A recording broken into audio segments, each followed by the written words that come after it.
Comment par le loc? Présente-toi. Zenom, Soul Brother, Sarcellite, Cosec. Très bien. T'as commencé à combien de temps toi? J'ai commencé la danse il y a 8 ans exactement, mais on va dire que ça fait 4 ans que je suis vraiment dans le game. T'as commencé à l'initiative de qui?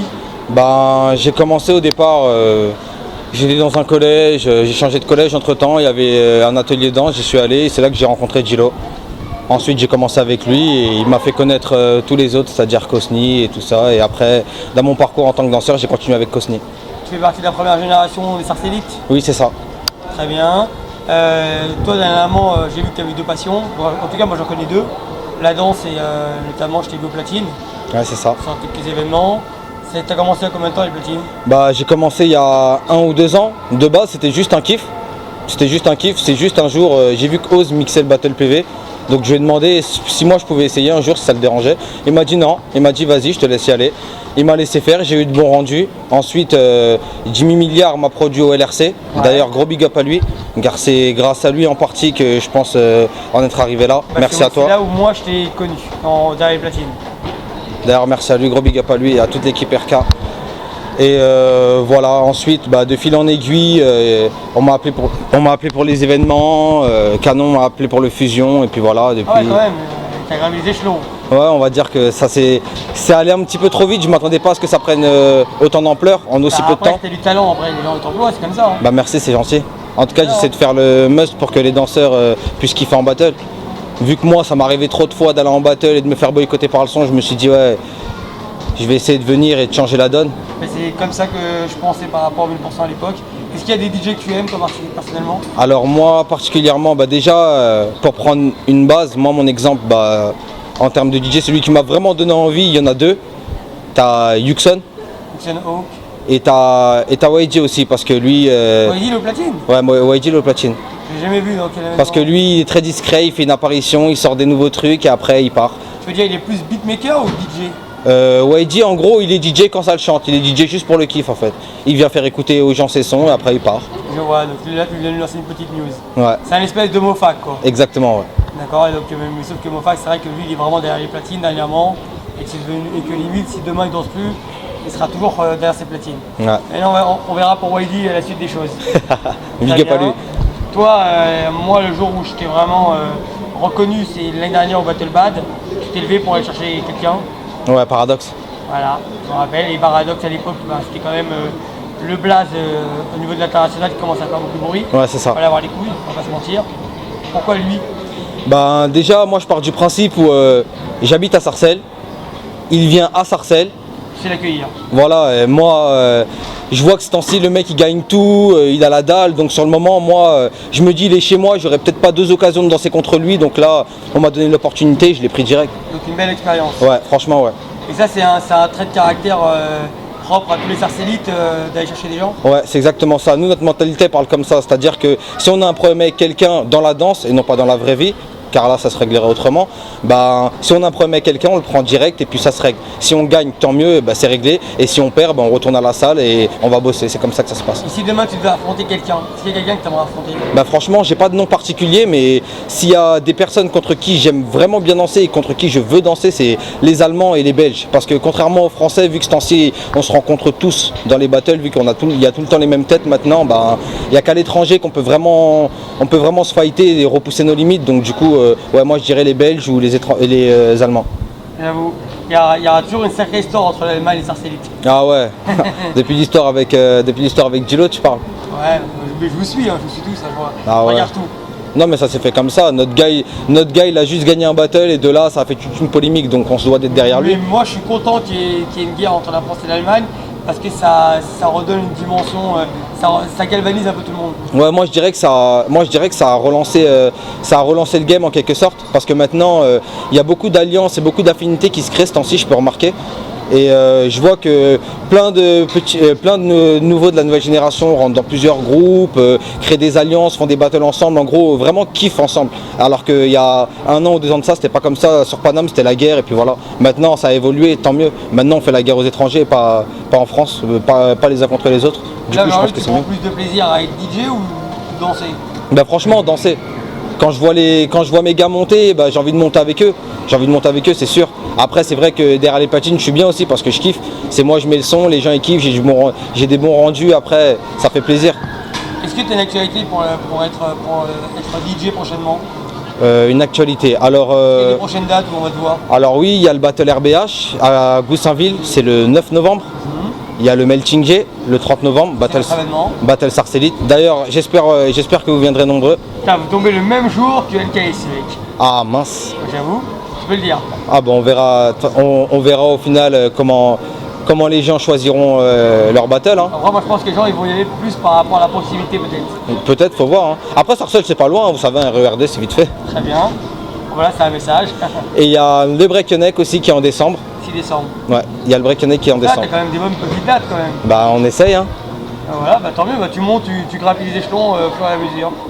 Toi, en tant que danseur, est-ce qu'il y a des gens que tu kiffes aujourd'hui, de la nouvelle génération ou toute génération? Allez, vas-y. Bah déjà, en termes de génération, déjà, je vais parler des gens de chez moi. Moi, je trouve Nico. Moi, je trouve voilà, Zico. Il y a Zico. Après, il y a Cosni, il y a Gilo. Il y en a plein d'autres derrière. Il y a la famille, il y a Chris, il y a Kelly, il y a Mosé, il y a Lexon. Ça, c'est les Sarcelles Junior. Voilà, non, ça, c'est les Sarcellites tout court. Les Sarcellites Juniors, c'est Kerry, Oudry, Ulysse. Okay. Après, il y a Sarou. Il y a du monde derrière. Moi, déjà, après, par rapport à chez moi, je vois tous ces noms-là. Et par rapport au visage extérieur, t'as les Badness, t'as Tombi, t'as Lindsay, t'as Milo aussi. Et côté étranger, moi, je dirais Alex, The Cage. Charmant aussi. Souvent, il revient souvent à lui. Ouais, il a su faire la part des choses au bon moment en fait. Ah ouais. Il a su marquer les esprits. Ça lui a bien servi aussi. Voilà, il a su marquer les esprits quand il le fallait. Et puis voilà. Très bien. Est-ce que toi, tu as d'autres passions que la danse et les platines? Ben là, j'envisage d'entreprendre le beatmaking en décembre. Donc du coup, j'en profite pour passer un petit message. Bah, les battles, moi au platine, ça sera fini en décembre.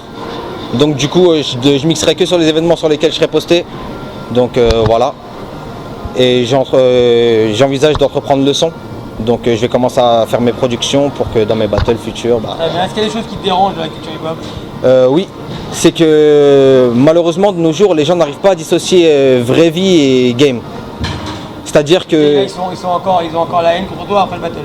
Exactement, ou même ils font pas la part des choses, c'est-à-dire que pour certaines personnes, en gros, si toi t'es fort dans la danse, dans le milieu hip-hop, si t'es fort, et que moi je suis moins fort que toi et qu'on tombe l'un contre l'autre en battle et que tu me défonces, parce que tu m'as défoncé en battle, tu peux penser que dehors, si toi et moi on vient se battre pour de vrai, t'auras autant le dessus qu'en battle alors que ça n'a rien à voir.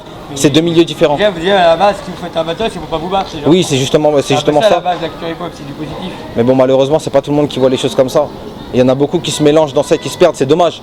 Mais bon, après on espérera que dans l'avenir, ils grandiront et qu'ils comprendront un jour. Il faut souhaiter parce que ça montre une sale image pour tout le monde. Ouais.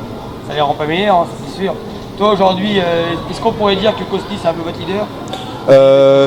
Leader, je sais pas, mais disons que c'est celui qui... comment dire? Je le vois comme, moi personnellement, de l'extérieur, je le vois comme votre leader, mais après moi je suis pas au sein du groupe bien sûr. Non, c'est pas un leader, mais c'est vrai qu'on va dire que il porte tellement bien les couleurs en fait que voilà, même quand on dit c'est lui en fait, ça ne nous dérange pas qu'on dise que c'est lui, parce que nous en fait chez nous il n'y a pas de leader. D'accord, très bien, c'est une question. Est-ce que toi dans ta façon de danser, tu as été influencé par quelqu'un? Honnêtement moi dans ma danse mes influences ce sont toutes les personnes de chez moi. Très bien. Notamment Cosni, car je dois beaucoup. Zico aussi, Gilo. Ouais. Est-ce qu'il y a des gens dans le sud que tu trouves forts? Dans le sud ouais, moi dans le sud je dirais côté Genesis. Côté qui tu veux? Genre Diablo, Rude. Il y a leurs pieds aussi qui sont pas mal. Ensuite il y a qui? Il y a Ego Trip, Mufasa et sa clique. Et sinon il y a les Dirty South aussi. Ouais, j'aime bien Dirty South moi, notamment Nas. D'accord. Et si demain tu devais jouer, enfin on va dire mixer pour un événement, est-ce qu'il y a un événement pour toi, ça serait le Saint Graal, là si tu y arrives, pour toi c'est l'accomplissement, tu as un DJ franchement, il y a trois événements que j'aimerais mixer pour vraiment boucler ma, pas carrière, mais en gros pour boucler... Pour passer à autre chose, voilà, mais là t'auras les faire. Exactement. C'est le Summer Dance déjà. Summer Dance en Hollande. Le Cercle Underground. John, si tu regardes, voilà. 50 Hollande, je sais que les organisateurs 50 Hollande, ils regardent toutes les vidéos, donc ils vont l'entendre. Cercle Underground. Et pour finir, Ça c'est grand, mais comme on dit, faut voir loin, donc le JD aussi. C'est sûr que tu allais dire JD à la fin. Pourquoi pas? Faut toujours ramener du 109. Hein. Ouais. Et puis moi je pense aussi qu'aujourd'hui, pour être derrière des gros événements, il faut être le jeune aujourd'hui qui a plus de temps que les autres. Hein. Il faut ramener de la fraîcheur, tout ça. Ouais, c'est exactement ça. Pourquoi pas? Après c'est à Bruce, c'est à lui de savoir. Voilà, c'est à lui de voir cette nouvelle génération, elle est en phase avec son événement. Ok, très bien. Est-ce que tu as un conseil à donner à la nouvelle génération? Ben, restez vous-même. Cherchez pas à les sucer pour obtenir ce que vous voulez. Essayez d'obtenir ce que vous voulez par vos propres moyens. Et continuez, lâchez rien et vous verrez tôt ou tard, ça va payer, que vous le vouliez ou non. Très bien. Est-ce que toi, en tant que DJ, t'as des gens qui viennent te demander des sons à chaque fois qu'ils dansent, ils veulent ce son-là? Oui, c'est d'ailleurs très saoulant à force. Je veux dire, t'es un DJ quoi, t'es pas un jukebox. Oui, mais bon, après, il faut savoir que c'est de la musique, il est bon de partager, mais c'est vrai que des fois, il y a des choses qu'on préfère garder pour soi, parce que si tout le monde a tes sons, au final, tu crées pas de surprise. Est-ce que tu es dans cette optique où tu as des gens qui vont vouloir parler avec toi sur Facebook, qui vont te dire 2-3 mots et après ils vont te demander tes prods ou les sons que tu passes? Ça m'est pas encore arrivé, à part des étrangers qui eux en gros ne me connaissent pas donc viennent me voir pour ça. Mais sinon très souvent les personnes qui viennent me demander je les connais et après comme je dis c'est du son, ils sont dans le milieu de la danse, c'est un son comme un autre donc voilà je vois pourquoi partager. Est-ce qu'on peut retrouver une mixtape à toi ou ton travail sur SoundCloud? Là très prochainement il y a une mixtape de moi qui va sortir avec un DJ de Russie qui s'appelle DJ Alcologique.